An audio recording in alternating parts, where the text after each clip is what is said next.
Well, welcome to Chicago Health Television. I'm here with 4 people who have just given a seminar called The Insider Secrets to Government Corruption. And Chip Tatum is one of the people. Welcome to the show. Also, Ted Gunderson, welcome to the show. Bryce Taylor, welcome. And Barbara Hartwell, welcome to the show. Thank you. Thanks, Ray. Okay.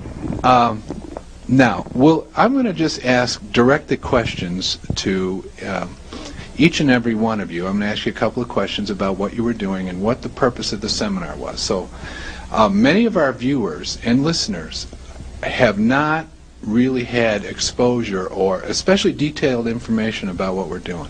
So if you could just simply generalize and tell us what's going on with the insider corruption. Who'd like to start? You want me to start? All right. Ted. Why me? First tell us a little bit about you. Well, I was in the FBI for 27.5 years, and at the time of my retirement in 1979, I was the senior special agent in charge of the FBI Los Angeles office. I had over 700 people under my command. We had, for jurisdiction, most of Southern California, over 14 million people within the area over which we had jurisdiction. And let's see, I was honored as the Outstanding Law Enforcement Officer of the Year in 1977 by the AFL-CIO Metal Trades Union in Los Angeles. I was asked by Attorney General Griffin Bell when I retired to coordinate security for the Pan American Games. I worked as a consultant for the '84 Olympics, and I was a consultant to the California Narcotic Authority when Governor Brown, Jerry Brown, was governor. Well, you certainly had a lot of experience, haven't you? Well, yeah, I probably overdid it, but as far as my introduction is concerned, but I figured I'd throw in the kitchen sink. No, that's important. Well, it's important to establish credibility. Exactly. And I have credibility, in spite of the fact that many people would like to say I don't have credibility, because since shortly after I retired, I developed information personally about just extensive corruption in the government, not only at the federal level, but all the way down to the city and state level across this country. And, I have the documentation, I have the research, and I have the personal knowledge, and I have personally investigated many of these situations. That's basically an overview. Well, when you say corruption, there's a specific kind of corruption you're talking about that you focus on, isn't that true? No, really, corruption is pretty all-inclusive of...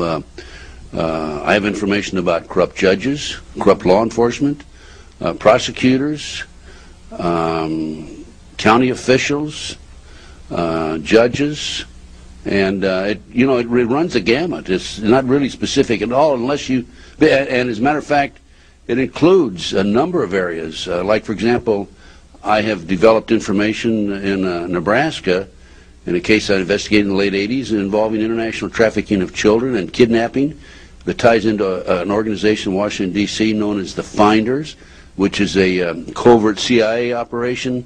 Has been active since the early 1960s. I've furnished this information to authorities, Attorney General of the United States, to the FBI. Nobody does anything about it. Now, if that isn't corruption, I don't know what is. That's corruption at a major level. Oh, yes. And what you're doing here at the Global Sciences Convention is talking about corruption that is related to Bryce and Barbara and Chip, isn't that so? That's true. It all overlaps. It involves drugs, involves pornography, involves prostitution, it involves the cults, pedophilia. There's people, as Chip will tell you, the CIA is involved in bed with the mob, the mobsters, and the people in the White House that have been active in blackmailing people, individuals, and also at other levels, not only the White House. And it just basically runs the gamut. Well, is there some overarching or underpinning ideal or idea, some purpose behind this corruption, rather than just making a little money on the side or whatever? Isn't there? The bottom line is to take over the country and the world. For what, though? Power, greed.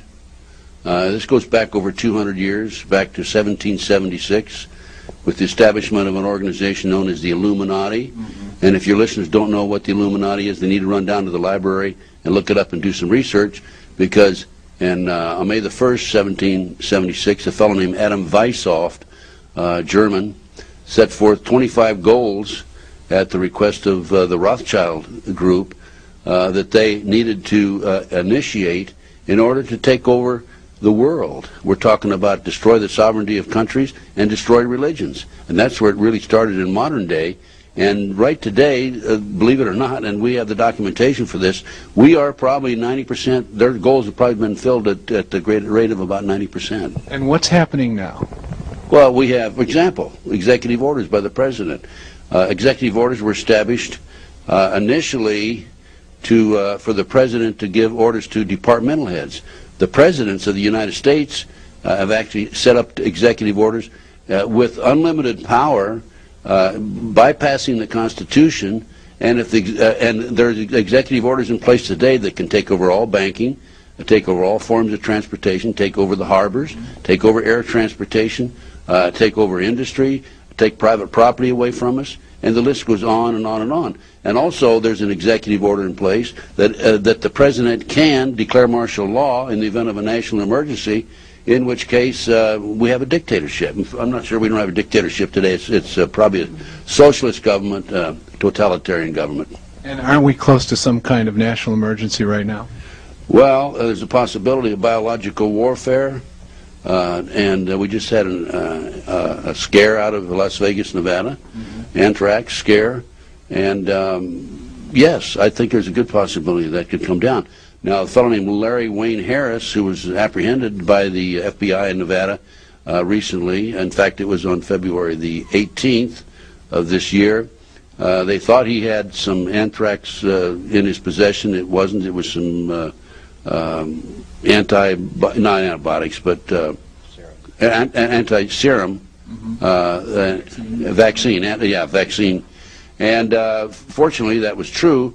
But at least one good thing came out of that. It alerted the American people as to what the problems were and the possibilities of what could happen to us. Okay, now your seminar here tonight. I want to go on to a couple of the other guests here. You summarized what you were doing here tonight, and you had a 3-hour seminar. And our show is kind of short, so I'm going to move on and get another piece of the puzzle here. Bryce, what about you? How about you introduce yourself? Yes, my name is Bryce Taylor, and I'm an intergenerational satanic ritual abuse survivor and government mind control survivor. And basically the ritual abuse was used as a trauma-based conditioning for mind control that I was put under by the CIA and was programmed at military bases and at NASA centers around the country in order to have my mind in mind control that was guaranteed through national security that I would never be able to remember or tell. However, due to an accident that I had, I was able to start having flashbacks, and I started remembering being prostituted and used in pornography from the time I was very young, used in child pornography, and then as I grew older, I was used by different presidents and governors, and I was flown in helicopters to different areas in Hollywood to be used by some of the people, the actors in Hollywood, as well as being used by different, like I was saying, different politicians. But Henry Kissinger was involved with creating a lot of my high-level programming, where he was able to use the technology that they had gleaned in all the research that was done to create in my mind what he called government mind files, where I was programmed to have a perfect photographic memory, and I was used to, as a human tape recorder of sorts, to pass messages between the officials and the global elitists that are planning to bring in the New World Order. And that was the point I was thinking of. It. All of that you were used for on the service of this New World Order. Is that right? Yes, I was. And actually, Bob Hope was my owner, and owned also my daughter. And through that, we were used as like intelligence